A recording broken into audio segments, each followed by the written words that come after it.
Armen and Levack, 104.5 The Team. You're home for New York sports with Charean Williams of the Fort Worth Star-Telegram from Cowboys camp as we look at the Cowboys and this 2015 season. Charean, on a scale of 1 to 10, we're freaking out at a 10 right now about the running backs and the Cowboys. Is it that high in your mind? No, I don't think so. I mean, they still have the best offensive line in football, so they're going to be able to run the ball. They're going to be able to run it as effectively as they did last season to keep that defense off the field. That's the question.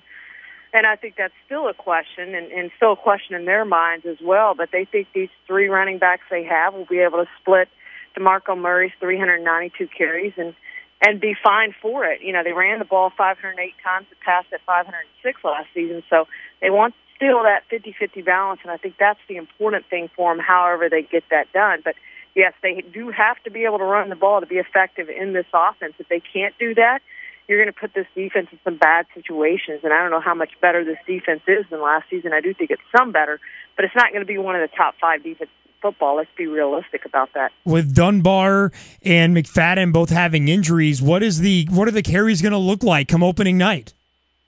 Well, I think Randall will probably start and probably get most of the carries. They want to incorporate Dunbar more into the offense. I think you're going to get him probably 10 touches a game, however that is, whether it's running the ball or out of the backfield. And they do think he's a better runner than people give him credit for. They think he can be that guy. He's just not going to be able to do it a whole lot. I mean, he's a small guy, so he's not going to be able to carry the load. But they do want to get Dunbar really involved in this offense. So I think you're looking probably 10 touches for him. And then McFadden will have however many are left over, however that works out. But you're going to see him get some carries, too. They really like him.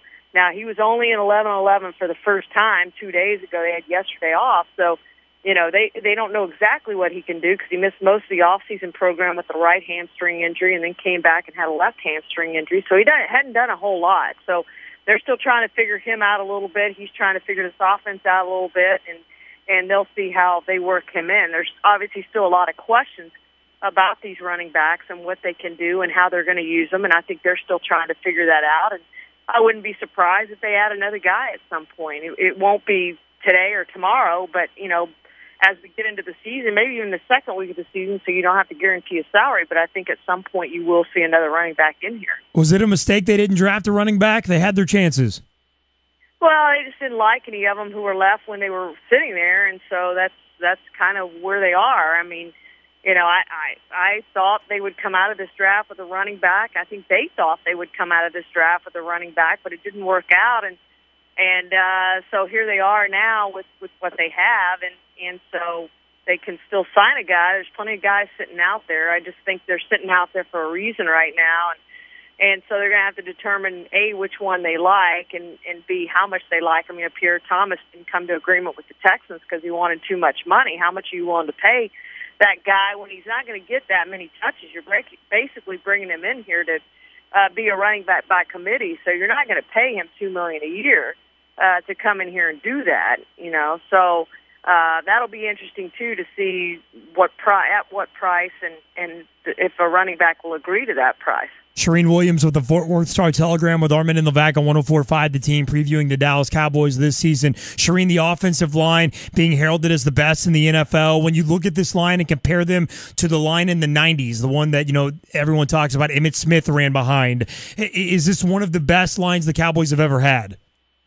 Yeah, I think it ranks right up there. I mean, Zach Martin stepped right in last year and earned Pro Bowl honors, and Tyron Smith's a Pro Bowler at left tackle, and Travis Frederick's on his way to doing that at center. So they've got 3 of the best linemen in football. And then if you're going to add Collins to that mix, who was a potential first-round pick, of course, and Doug Free's a solid right tackle for you. So this offensive line is very, very good. There's no question about that. And they've got some guys behind them who are very, very good. It's deep. It's not only the top 5, but they've got some guys behind them.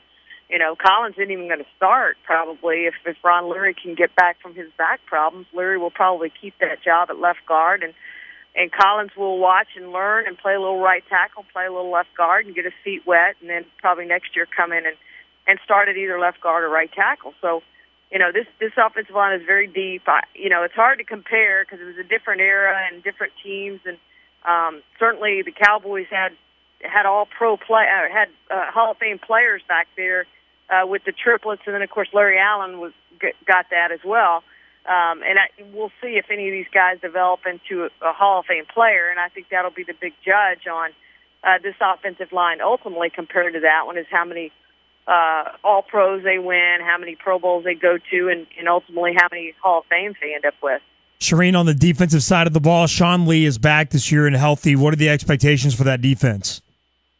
Yeah, I think they're going to be better. Again, I don't think they're a top-5 defense, but they'll be better. Rod Marinelli's second year in this defense, the third overall in the Tampa 2. Of course, Monty Kiffin was here that first year when they switched to the Tampa 2. So they're going to be better in it. How much better, I don't know. Again, I think it comes back to the running game and time of possession and keeping that defense off the field and out of bad situations. That's really going to help them out a lot. The best thing they did last year was force the turnovers. They were second in the league with 31 takeaways, the Houston Texans, and that's what they want to do. They want to force those takeaways. They bend but don't break type defense.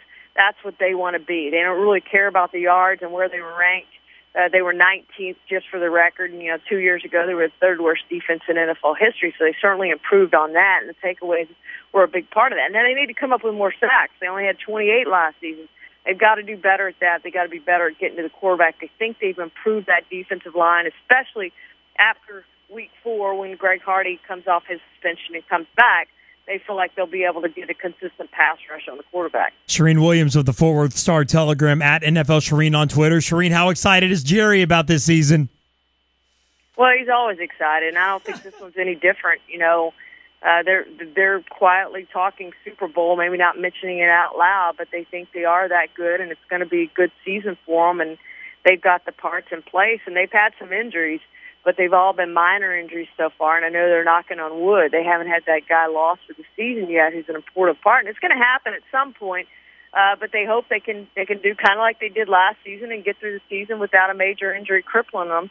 And that'll be the key to their season, I think. And then obviously getting the running game going. And you talked about the defense a little bit, but yeah, they do still have some questions, just like every team in the NFL has questions. The salary cap precludes you from being good in all phases of the game, but they think they have the kicking game, and they think they have the quarterback to get it done, and some of the weapons on offense with Witten and Des Bryant and Terrence Williams, that they think they can be able to move the ball pretty much when they want to, and it's going to come down to can they run the ball and the time of possession and keep that defense off the field, and how good can that defense be? Can they still keep getting the takeaways and maybe get to the quarterback better than they did last season? But their expectations and the expectations for Jerry haven't changed. They're to win the Super Bowl, get to the Super Bowl, win the Super Bowl. They think they were really close last year. They think they should have beaten Green Bay. That's debatable, but they think they should have beaten Green Bay, and they feel like they would have beaten Seattle again. And of course, they had beaten them in the regular season if they had gotten to go back there.